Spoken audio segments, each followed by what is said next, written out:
everyone, and welcome again to Align with the Cosmos. This is our second feature. We're doing this every month now with Evolutionary Astrologer Gwenyth Luptak from Soulsong Astrology. I keep saying Soul Strong, Gwenyth. I think there's something to that because we're developing strength for our souls and resilience for the future, and we're seeing how the cosmic alignments are supporting us in that. So every month we're featuring what's happening. What are some of the major players and dynamics that are going on? So without further ado, Gwenyth, let's take it over. Well, thank you, Jennifer. So nice to be with you again. I was going to start today with May on just a sort of a quick overview on the general themes, and then we'll go right into it in a bigger way. We're now in May, we're shifting from April's healing energies and the new starts and the reorganization and the reviews and everything that, was in action in April with the retrograde Mercury and the eclipse and whatnot. And now we're moving into May and the vibration is going to change. Taurus is a more down to earth, more practical sign. And just in general, by all the planetary placements that run more or less through the month, it's a much easier, gentler, and more inspired kind of energy for May. So, and part of this is because Neptune's influence is on the increase. There's a lot of positive aspects from Neptune. And when you bring that planet into the picture, there's inspiration and compassion and a lot of spiritual glow, if you like, over the proceeds. So, and then Pluto continues this month to also be in a strong position, but it's in a gentler kind of format. Pluto is always about deep transformational work. And this month, it moves into a little more graceful kind of energy. Jupiter and Uranus, the recent Jupiter and Uranus conjunction is still having influence throughout the month of May. And that brings creative opportunities and growth and unexpected and sometimes rather exciting kind of ways.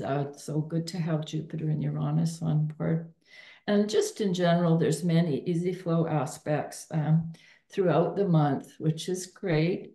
The challenge in that, though, lies in your willingness and your ability to stay connected with what your goals actually are, because when there's a lot of easy flow aspects, it's great, it's wonderful, we need it, but it's not always the best way to get going and moving forward on plans. So just to keep that in mind.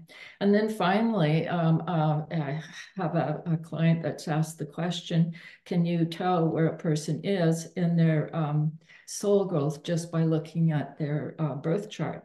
Well, stay tuned, and in a few minutes, I'll give you my answer.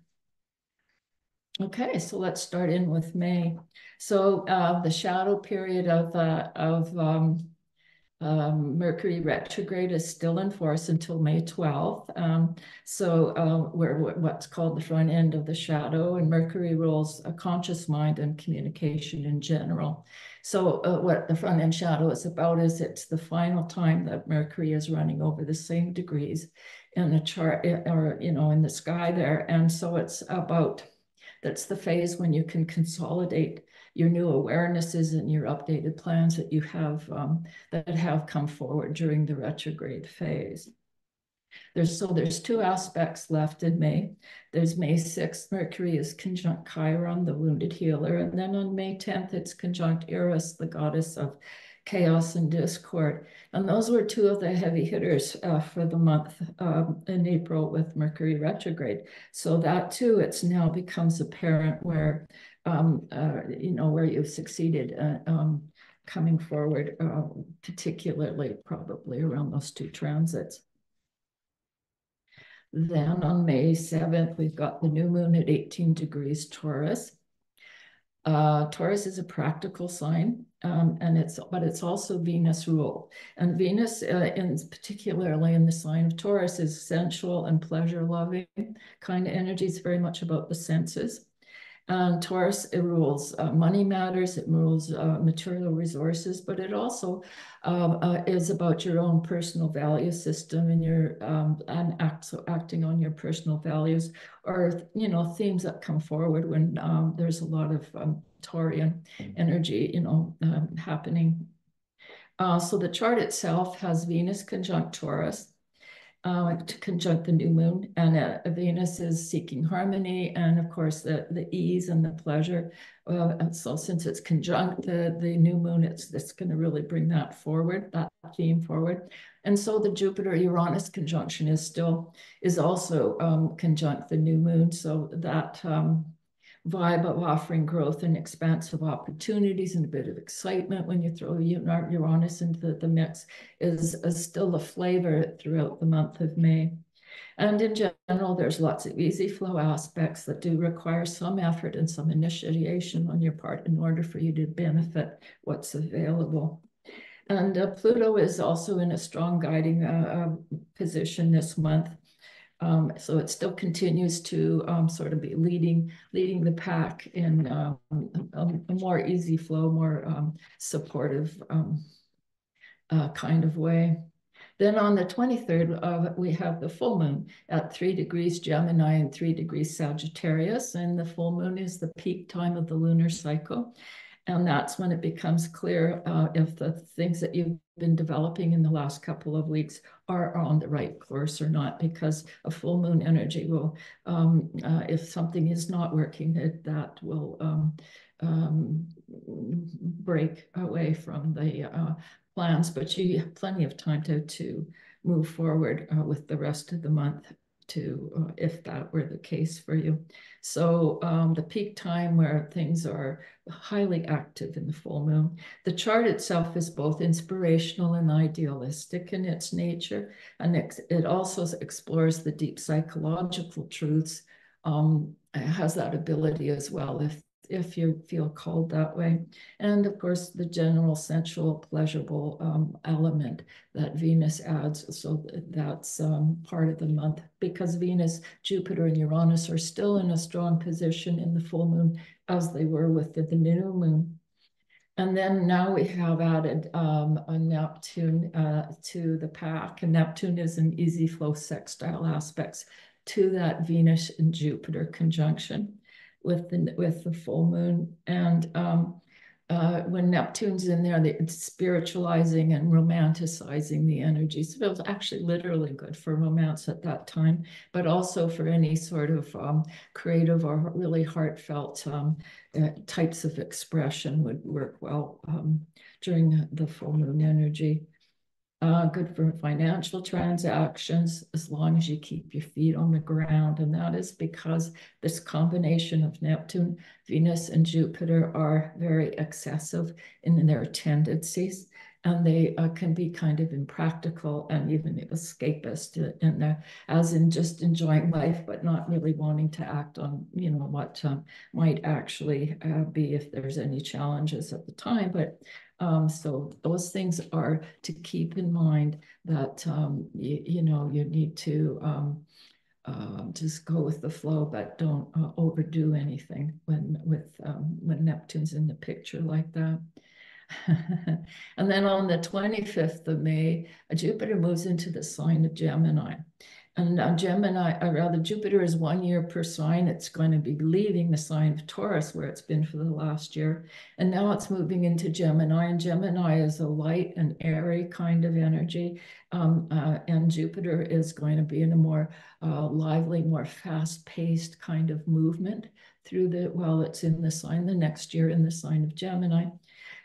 Gemini is ruled by Mercury, and Gemini's Mercury is curious about everything and everyone, everything in their environment. And Jupiter is all about growth and expansion and opportunities. So what you can expect in the next year, how you can look at things in the next year, is more about more opportunities coming in your daily life or in the environment around you. Increased opportunities with siblings and neighbors or community efforts. And all those are all very Gemini-oriented things. And Jupiter's will be offering expansive opportunities, in those areas. Both Jupiter and Uranus are the travel-oriented planets, and they're also educational-oriented planets. So you can see, you can anticipate increases in travel opportunities and also in educational opportunities, or, you know, some kind of community-based interactions would be the likely places for expansion. Now, just have to touch on the negative traits a little bit. And Gemini can be changeable, scattered, and lacking in clear focus. And Jupiter is great at seeing the big picture, but doesn't care much for details. And also Jupiter can easily become overconfident. So you can see how that might come together into, you know, some tricky difficulties in following through, focusing and following through on desired directions. So really important to be sticking to your plans while Jupiter is in Gemini. So the actual chart is both compelling and gentle in its nature. It's got a lot of easy flow aspects like the other charts of the month. Neptune supports the renewal of the spirit, and such things as faith based on your creative efforts would be a renewal of spirit. That's very Neptunian in nature. It's also very compassionate energy. Pluto's got easy flow aspects. It's still in a strong position in this chart, so we'll be carrying that vibe through the year when it's attached to the nature of Jupiter, which is where abundance and opportunity comes for us in astrology. So Pluto will be very empowerment oriented, particularly and very much supportive to success and progress oriented combination here. Of course, you need to draw on discipline and self-control to gain the benefits that are going to be apparent here.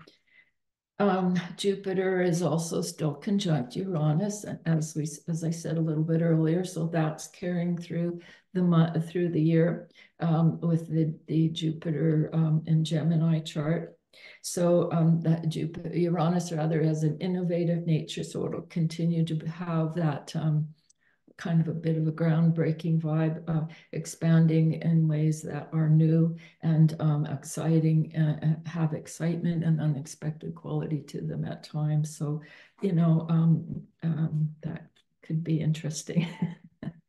And then the most successful, of course, the most successful way to make this work for you is if you apply conscious approach to your desires. So that's always important with the Jupiter-Uranus kind of combination. And please pay attention to synchronicities, because synchronicities are messages in your environment, and Jupiter is very much fed by the environment in this coming year. And then finally, at the end of the month, May 31st to June 1st, for the exact conjunction, we have Jupiter trining Pluto. And that's very much a success and power-oriented aspect. And, you know, a time to draw on your inner strength and strong convictions. And you can approach, for example, if you need to approach authority figures with confidence, it's a very beneficial time to do that. It's a time when there can easily be gains in finances and resources. And it's also a time when perspective can easily come forward. The truths can come to light more easily during this time. Now, the exact aspect is just at the end of the month and the beginning into June. But there's always an orb with aspects. So, you know, in this case, you know, it would be, maybe a week before and a few days after that this will have this influence going through the month. And yeah, so that's it for the month, Jennifer. It's looking like it should be a pretty pleasant ride, I think. Yeah, I'm hearing about creativity and expansiveness and romance and lots of opportunities and some money matters to be taken care of, and staying true on your Yeah, path and ending the month yeah, strong in a confident way and in yes, your yes, convictions. yeah, And so very yeah. interesting. And there's always an opportunity, everyone that's tuning in, to, if you're watching this on YouTube, to be able to put in the comments and in the live chat what kind of questions you have. How is this fitting in with the goals and things that you had set out for the month of May, and what maybe gave you some perspective? And any questions, of course, will be answered by our evolutionary astrologer here, Gwenyth Luptak. She'll be making sure to check in with you and answer any questions that you do have. So I'm pretty excited for May. What about you, Gwenyth? Yeah, How are you feeling about it? that's great. Yes, I am actually quite looking forward to it as well. Well, there was one more thing today, Jennifer, and that was the question I had submitted from a client who was asking if it was possible to identify where someone is in their soul growth from just looking at a birth chart. And I have to say that generally speaking, it's really the kinds of choices a person makes, and then their perceptual understanding of how things are aligned in their birth chart that really speaks to where they are in their evolutionary growth. The chart just by itself, although there can be some, some things that might suggest otherwise. Generally speaking, the chart in itself doesn't really show too much that way because we always have free will and to make the choices that we choose to make within, what we have to work with in the birth chart. And if you think about it for a minute, I mean, there are 7 billion people on the planet. And as at any given moment, there's going to be many people scattered through the globe that have the same birth chart. And but everybody has different circumstances around them, different environment that they grow in, up in, different opportunities, but also just where they are in their own long path, a spiritual path to evolution. And so people vary quite a bit. And so for me, I check in with understanding a little bit about the actions that a person's made in their lives, and then how they understand those actions. And then, when I'm doing a reading, and also bring in the particulars of the chart. And then there's this back and forth dialogue that kind of places things. And then, my understanding develops from that kind of interaction. And then I go take the course of inquiry, and then just what I have to say about the reading with the person, and speak in the hopefully in the language that they're comfortable with and understand where they are at any, in any moment. So I would say that's my answer to that question. Well, those are great So insights, really helpful information to know. And if any of you want to explore more, we have Gwenyth's website link just below in the show notes there, so that you can look into Soulsong Astrology and see more about what Gwenyth is offering. And there's a newsletter that you can sign up for as well. So be sure to take a look in the video description below. Gwenyth, thank you so much for joining us and letting us know what we have to look forward to give us some new perspectives and some understanding and awareness, so we can make those conscious choices that can best support our life moving forward. So thank you so much for sharing all of that with us. So you're so welcome. It's been a pleasure as always, Jennifer. And thank you for each and every one of you that have been listening, watching, tuning in. We'll have this on every month, so be sure to join us again for Align with the Cosmos. Bye for now. Bye-bye.